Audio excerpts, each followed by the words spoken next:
And we continue. The Dionysian Mate. We've got the moon, if you look right in the middle. It's fading away on us. But decided to catch the moon this morning. And the sunrise on the water. The Dionysian Mate, SP. Whether extroverted or introverted, thinking or feeling, male or female, an SP may present the image of a bedroom virtuoso, a sexual superman or superwoman who voices an avid interest in experimentation. The details of the experimentation, however, are usually left for others to provide. SPs seem to enjoy talking about sex, may have an extensive repertoire of ribald sexual stories, and love to hear details of sexual activities of all types. Modern novels which focus on sex tend to describe the SP more than any other type. SPs are more responsive than others to tactile, auditory, and visual sexual stimuli, which are concrete, real, and graphic. Symbolic stimuli, e.g. poetry, do not have the same power to excite the SP as they might other types.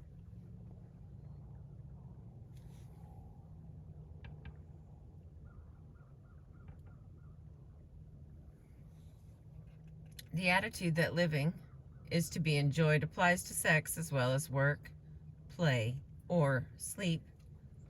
Variety in all things, including sex, is likely to appeal to an SP.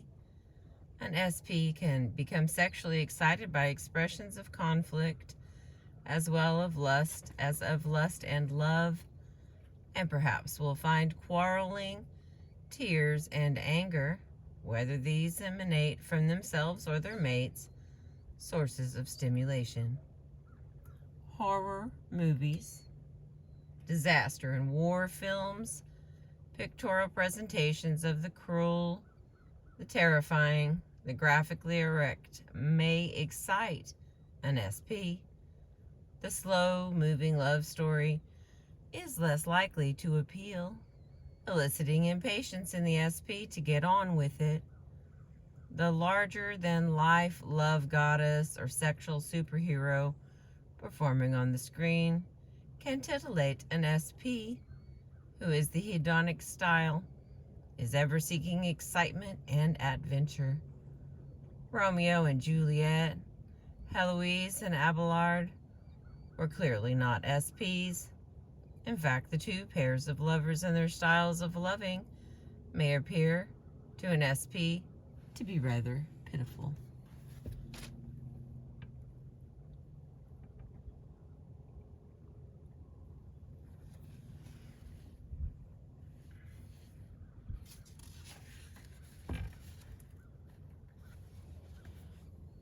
Trying to keep us clear there.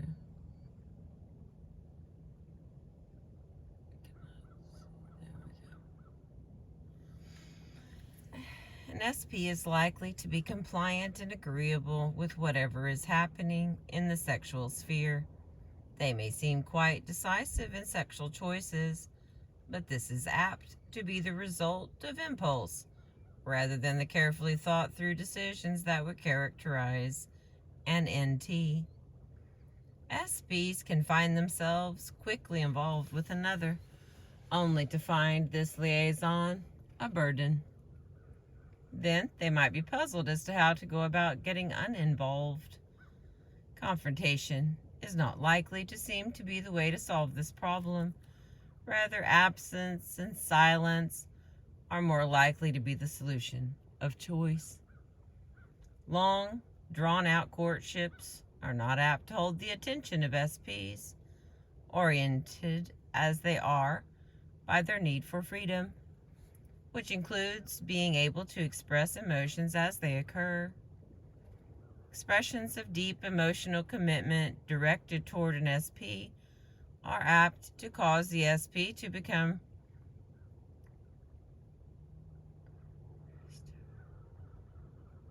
something restive, and to feel trapped.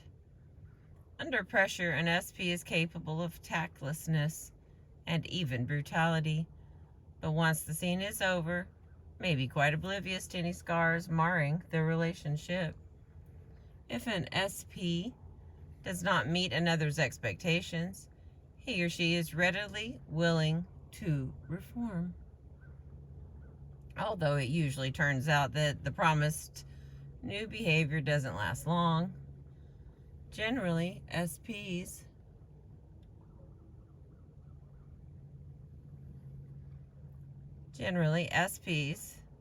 tend to have uncritical, happy dispositions. They live so thoroughly in the present that they are not always reliable in meeting the obligations of daily life, but the intention to displease is seldom present. An SP may be as quick to anger as to act. Oh my Lord, that doesn't make sense. An SP may be as quick to anger as to act, but the anger is likely to pass as quickly as it arises. They can accept positive or negative comments about their behavior or character with perfect ease, not long bothered by either. In and out of the mating relationship, an SP may not bother to sort out priorities, responding to each successive demand with equal energy. A small crisis may be given as much attention as a crisis of great magnitude. A claim for attention from a stranger can be given as much attention as a claim from an intimate. This can lead to some dissatisfaction on the part of a mate. At times, the delightfully generous nature of the SP, what is his is yours, and what is yours is his to give away if the impulse strikes, troubles mates of differing perspectives. SPs love to receive and give gifts. Not only is the SP temperament likely to give the extravagant gift, but the SP will especially appreciate having an audience to witness the effects of this exuberant generosity. A mink coat could well appear under the Christmas tree, even though there might be only minimum necessities in the closet. SPs often express sexual attraction through bringing gifts to those they want to please. The transaction involved is what is stimulating to the SP. The pleasure of playing Santa Claus in and out of season is what delights him. The receiver's reaction of pleasure and surprise and the reactions of other witnesses are what count for an SP. Although SPs give an impression of being extremely alert, their realism in accepting whatever exists at the moment can lead them into being oblivious to differences between quality and quantity of relationships. Whoever and whatever happens to be there is likely to be accepted, and in this process, the SP may not differentiate between a person, for example, who is capable of great loyalty and a person who is only passing through. An SP also is, at times, not alert to potential dangers in relationships. This can lead female SPs particularly into involvement, which might be unwise. SPs truly do often rush in where angels fear to tread, sexually, socially, and at times economically. For an SP, living may be feast or famine. They may be good providers today, but spendthrifts tomorrow. Money, like sex, is to be used and enjoyed. SPs do not tend to attach much priority to saving for a rainy day, sexually or financially, as might an SJ. Rather, time, money, and energy might be used to explore the newest restaurant, the newest fashion, the newest companion, the newest car. Buying new gadgets or acquiring new acquaintances to tinker with might well fascinate an SP for hours until interest is turned elsewhere. As a homemaker, the SP female tends to find outlets for her hunger for action through arts and crafts. Her home tends to be filled with various projects in various stages of completion. Clutter is acceptable to the SP. She may get heavily involved in gourmet cooking for a time and then move on to an avid interest in weaving or pottery. Color is likely to be abundant and strong. Plants are apt to be set about the rooms in profusion.